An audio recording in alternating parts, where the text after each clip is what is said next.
नमस्कार. आज मी प्राध्यापक MP तथा मधु पाटील सरांच्या आस्वाद समीक्षा मधु मंगेश कर्णिक साहित्य या पुस्तकातील मधु मंगेश कर्णिक नाटक देवकी एक रूपांतरण या प्रकरणाच्या मी पाडलेल्या 10 भागांपैकी तिसरा भाग वाचतो. प्रस्तुत कादंबरीत आणि नाटकात हे आव्हान कितीसे पेलले गेले आहे.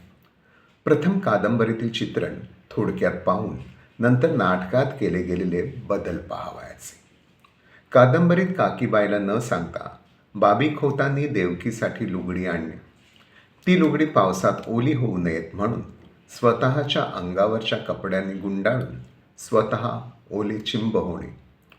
ओला चिंब होऊन घरात येणाऱ्या बाबी काकांच्या हातात त्यांचे अंग पुसण्यासाठी काकीबाई ऐवजी देवकीने पंचा देणे.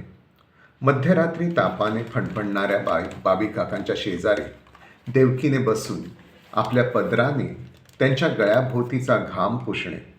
तसे करीत असताना तिच्या हातातील बांगड्यांच्या आवाजाने झोपमोड झालेल्या काकी आईने तो आवाज ऐकून अस्वस्थ होणे या स्वाभाविक न वाटणाऱ्या घटना नाटकात गाळल्या आहेत. शेवटली घटना रंगमंचावर दाखवणे फारसे ठीकही दिसले नसते.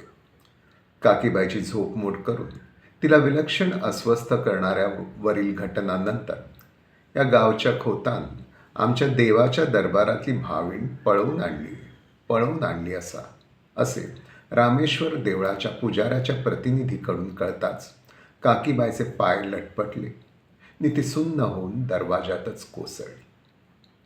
तिला तो ताण सहन झाला नाही. तशा त्या असह्य ताणाच्या अवस्थेत देवकीचे नि तुमचे संबंध कसे आहेत असे विचारून देवकीला तुम्ही पळवून आणलं. तुम्ही माझ्यापासून लपवून ठेवलं. मी आजारानं जाग्यावर पडली नि माझ्याकडून सुख मिळेन असं झालं म्हणून तुम्ही ही बाई आणली. त्यापेक्षा दुसरं लग्न का करत नाही करीत असं अटीतटीचे तळमळून बोलते. त्यावर मी सर्वांआधी तुझा विचार केला होता.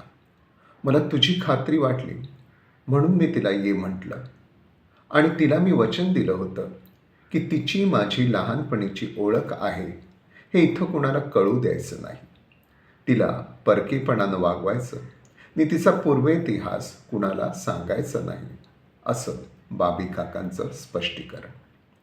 या स्पष्टीकरणाने काकी आईचं समाधान झालेलं नसूनही त्या दोहोंमध्ये झालेल्या संवादाचा वेचक भाग. तिला इथं किती दिवस राहू देणार आहात? तुला संशय वाटतो. पुरुषाचं काय सांगावं तेच मी म्हणतो. कुणी भरोसा द्यावा. आज काही वाटत नसेल पण उद्याचं कुणी सांगावं. असले त्यांचे पुरुषी भरोशाचे तसले नकारसूचक उत्तर ऐकूनही तिने बाबी काकांबद्दल व्यक्त केलेला विश्वास मी सांगते. आज जे घडत नाही ते उद्याही घडणार नाही. तुमच्या मनात तिच्याबद्दल पाप येणार नाही अशीच माझी मनोदेवता सांगते. आत्ता माझं समाधान झालं. माझा रामेश्वरावर नाही एवढा तुमच्यावर भरोसा आहे. बाबी काकांबद्दल अटीतटीच्या तळमळून बोलणाऱ्या तिच्या मनोवस्थेत बाबी काकांकडून कोणतेही कन्व्हिन्सिंग कारण न येऊनही उलट पुरुषी भरोशाचे सूचक नकाराचे उत्तर येऊनही तिच्या मनोवृत्तीत अचानक झालेला हा बदल बाबी काकांबद्दल काकी आईकडून व्यक्त झालेल्या नैतिकतेचा ठाम विश्वास स्वाभाविक वाटत नाही. काकी आईच्या विलक्षण अस्वस्थ मनोवस्थेचे बाबी काकांकडून कोणतेही कन्व्हिन्सिंग कारक घटना न होऊनही संशयमुक्त स्थिरस्थावर मनोवस्थेत झालेले हे कादंबरीतील रूपांतर कन्व्हिन्सिंग वाटत नाही. काकी आईच्या मनोवस्थेत झालेल्या स्थित्यंतरांच्या संदर्भात नाटकात केले गेलेले बदल पाहण्यासारखे. संपूर्ण नव्हे पण पुरेशा वेचक संवादातूनही पाहण्यासारखे. 1. काकीबाई शंकित मनाने. कोण बाई आली आहे ती? बाबी काका. ती एक वनवासातली गाय माझ्या पाठून आली आहे. तिला पाठची बहीण म्हणून तू सांभाळायला हवंस. सांभाळायची नसेल तर आत्ताच सांग. मागं फिर म्हणून. तिला परत पाठवीन मग तिचं काहीही हो. काकीबाई. परत फिर म्हटलं तर कुठं जाणार ती? बाबी काका, जिथून आली तिथं. श्वापदाने गजबजलेल्या एका भयंकर रानात. काकीबाई, काही न समजून पण दयाबुद्धी, नको नको, तिला राहू दे इथं. पाठची बहीण म्हणून सांभाळेन मी तिला, पण कुठं वनवासात नका ढकलू तिला. शालीनता, प्रसन्नता, घरंदाजपणा जिच्या मुद्रेवर प्रकर्षाने जाणवतो, अशा सात्विक सरस्वती नामक काकीबाईची काही न समजूनही पहिली अशी दयाबुद्धीची प्रतिक्रिया. काकीबाईने निर्विकारपणे देवकीचे स्वागत केले. कादंबरीतील काकीबाईकडूनच्या अशा निर्विकार स्वागतापेक्षा ही नाटकातली तिची दयाबुद्धीची प्रतिक्रिया तिच्या व्यक्तिमत्वाला साजेशी. 2. बाबी काका. देवकी अंगावरच्या वस्त्रांशी आली आहे माझ्यासोबत.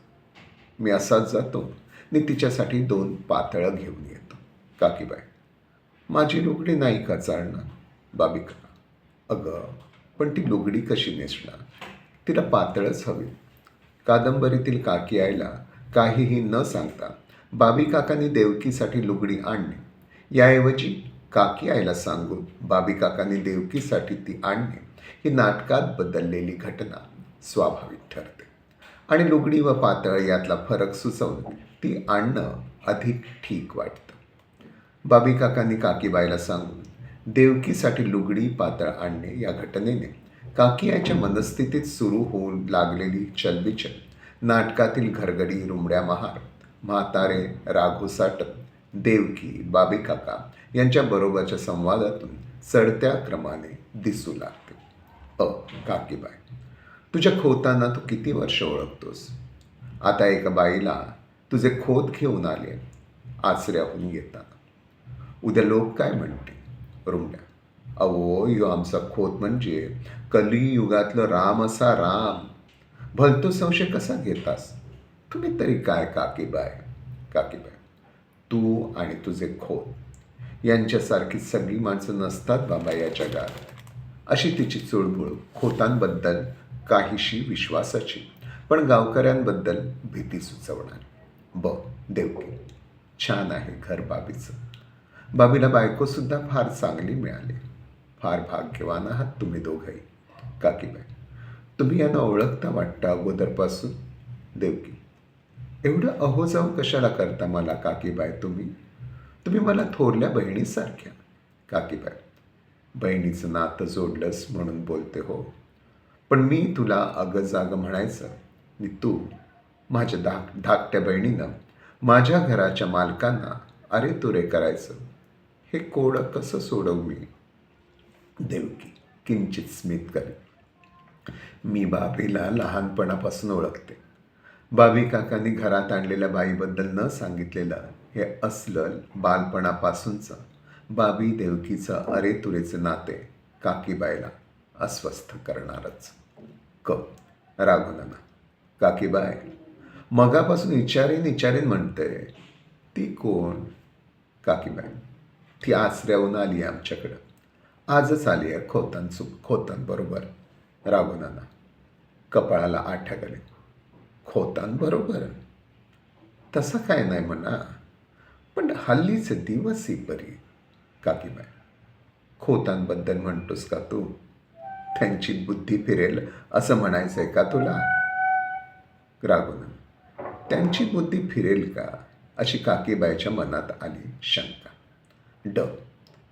बाबी काका झोपळ्यावर ठेवलेले लुगड्याचे गाठोडे हातात घेऊन उघडून काकी आईला दाखवून बोलतात. पहा बरं, ही पातळ कशी आहेत ती. काकीबाई निर्विकारपणे त्या पातळांकडे पहा. चांगली आहे, दाखवा तिला. बाबी काका, हो खरंच. देवकी, आतून बाहेर आलेल्या देवकीला कशी आहेत पातळ देवकी? आवडली की नाही? आवडली नसली तर लगेच सांग, दुसरी आणतो. देवकी, बाबी, कशाला ही एवढी उंची पातळ आणलीस तू माझ्यासाठी? अरे आमच्या जातीला असली उंची वस्त्रे. बाबी काका, म्हणजे भाविणीच्या जातीनं नेहमी लक्तरच नेसायची, दुसऱ्यानं टाकून दिलेली. देवकी, तू भावी नसलीस तरी माझी बालपणीची मैत्रीण आहेस. रामेश्वरानं एवढ्या वर्षांनी तुझी भेट घडवून आणली. तू आता इथं माझ्या घरी राहणार आहेस तर माझ्या इतमामाला शोभेल अशी तुझी राहणी नको का? देवकी: पण मी तुमच्या घरात कशी राहू? छे, मी आपली तुमच्या घरामागच्या मांगरात राहीन. दगडधोंड्यांची चूल मांडून माझा स्वयंपाक करेन. तुमच्या घरचं काम करेन. तुमची सेवा चाकरी करून दिवस काढेन. बाबिका: छे, तसं नको. तू इथं आमच्याच घरात राहायचं. सरस्वतीलाही तुझी सोबत होईल. काकीबाई: पण जन्मभर का तिला असं दुसऱ्याच्या घरी राहता येणार आहे? उद्या तिचं लग्न झालं की नवऱ्याच्या घरी जायलाच हवं तिला. देवकी: लग्न? आमच्या जातीत लग्न कुठं होतात काकीबाई? ती झाली असती तर माझ्यावर हा प्रसंग कशाला आला असता आणि माझी नी बाबीची भेट तरी कुठून झाली असती. इथे तिसरा भाग थांबवतो. धन्यवाद.